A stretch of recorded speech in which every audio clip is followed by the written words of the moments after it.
morning, good morning.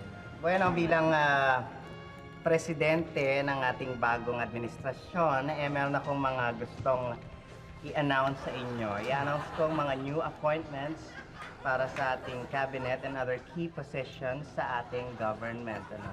Pero maraming nagsasabi na ako raw ay isang acting president lamang. At para naman hindi magmukhang vindictive ang ating administration, bueno, ang gusto kong i-appoint ngayon ay mga actors na rin o yung mga kasama ng iba sa industriya.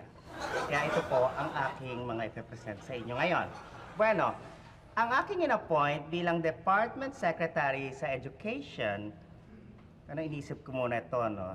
So, I hope you can bear with me. Education kasi yan, kaya ang naisip ko, ang tamang taong ilagay dyan, si Edu Manzano.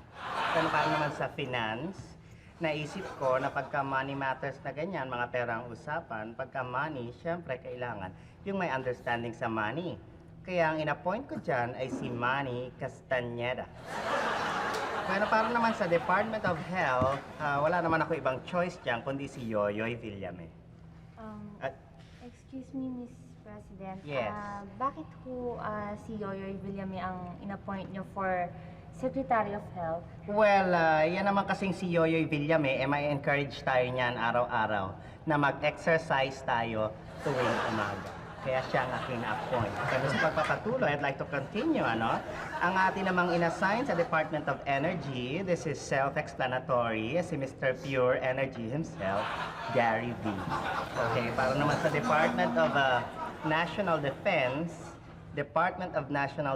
na ang abbreviation ay DND. Pero dito medyo nahirapan ako. So, inisip ko, ang i-appoint ko dito ay ganon din ang initials, D and D. And I have narrowed down to one particular actor na DND at yan ay walang iba kundi si Dinky Doo. Okay, so let's move on to Department of Agriculture. Since ito ay agriculture, kailangan na may kaalaman sa gulay ang aking i-appoint, kaya ang inassign ko dyan ay si Susana Pichay.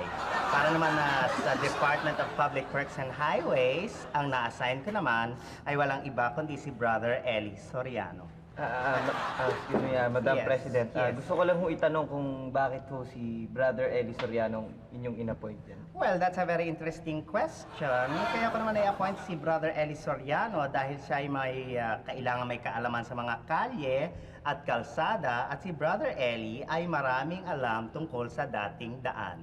Okay? Bueno, tayo naman ay meron dati tayong tinatawag na Presidential Commission on Good Government. Ngayon ay papalitan natin itong PCGG na ito ng PCTG. At ang ibig sabihin niya ay Presidential Commission on Transparent Government. Kasi kailangan, we have to be transparent to know each other very well. At walang mga itinatago na kung ano-ano. Kaya total, tungkol sa transparency rin naman ang pinag-uusapan. So kailangan see-through tayo dyan. Ang in-appoint ko ay walang iba kundi si Inday Badiday. Bueno, para naman magtipid tayo sa nameplates kasi bagong gobyerno, kailangan nagsisimula ka ulit sa umpisa. Para makatipid tayo sa nameplates dito sa Malacanang, ang in-appoint ko rin doon sa mga dati nating miyembro sa gabinete, mga kaapelyido na rin nung mga dating naupo. Kaya yung mga nameplates na yan, mariretain yan. Kagaya nung ating press secretary na si Bong Puno. Ang in-appoint ko dyan ay walang iba kundi si Rico. Para ganun din yung kanyang nameplate. At ang ating namang press undersecretary na si Mark Toledo, ang ipinalit ko dyan ay si Paul. Naalala niyo ko dyan? Ano yan? Madam President, ay nasabi niyo na rin po yung mga in-appoint ko. Sino po ba yung mga in-appoint yung ambassador sa iba-ibang bansa? Ambassadors, I'm glad you raised that question, because I was just about to say that. Ang ating mga ambassadors para sa iba't ibang bansa, kagaya ng US, ang aking in-appoint sa US ay walang iba kundi si Redford White. Kaya ang aking in-appoint naman para sa Germany, ay si Flora Gasser. Ang in-appoint ko naman sa India ay si Odette Khan. Sa China naman, eto kilala niyo lahat, si Mother Lily.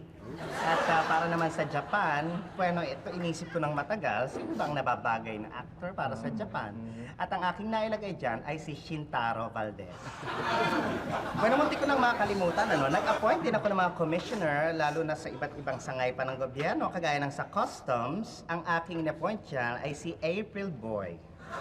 At yes, Naalala ko, Madam yes. President, bakit po si April Buel na isipan yung i-appoint sa customs? Bueno, para makaiwas tayo sa suhol, yung mga lagay-lagay, dahil palagi niya gagamitin yung bago nating slogan, pag kami nagbibigay ng lagay, sasabihin niya, di ko kayang tanggapin. Kaya si April Boy ang nilagay ko dyan. At para naman sa ating telecommunications, ay i-appoint ko si Kring Kring, na alam na naman ninyo si Cristina Gonzalez na ngayon.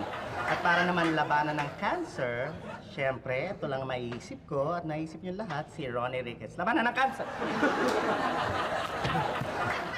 Yan po ang lahat ng aking naipresenta sa inyo ay yan lamang po ang aking mga Madam President, Yes, yes. baka nakalimutan niyo ako. Sino ka nga ba? Ako po si Ogier Casid. Kumanta po ako doon sa EDSA. Oo. Yes, and what can I do for you? Basta tandaan niyo lang po, nandito ako, umiibig sa'yo. So gusto mo ring ma-appoint.